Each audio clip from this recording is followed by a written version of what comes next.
Power distribution in Bitcoin is the way responsibility and influence are divided, so the network runs without a single boss. It's like a living system where each group has its own role.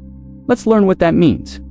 Welcome back to BlockShape. I'm Elliot, your guide to clear finance and blockchain. Think of a busy market square.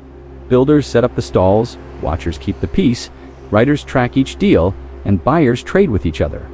Each group has a role, and when they all work together, the market runs smoothly. If one group tried to take over, the balance would break. So how does Bitcoin keep its balance? Picture this market as a city of roles. The shovelers dig tirelessly, bringing in new supplies. The towers watch from above, making sure the rules are followed. The scribes carefully note each data entry, and the traders bring the energy by swapping goods. None of them alone could keep the city alive. The story shows why every role matters. Remove one, and the system weakens. In simple terms, power distribution in Bitcoin means that miners, nodes, developers, and users all share authority in keeping the system alive. The system here is the Bitcoin network itself, a web of computers, code, and people that must constantly agree for money to move safely. Miners provide security with computing power. Nodes check and verify each data entry. Developers write and improve the code. And users give Bitcoin purpose by deciding it has value. So, why should you care?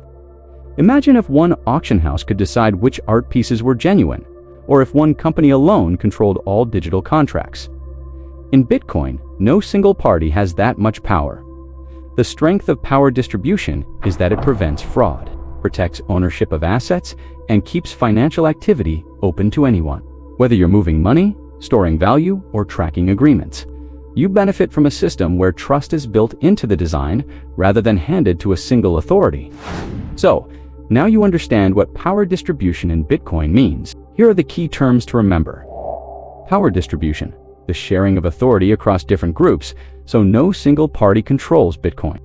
Miners, the participants who secure the network by solving puzzles and adding new blocks. Nodes, the computers that enforce the rules and check every transaction for accuracy.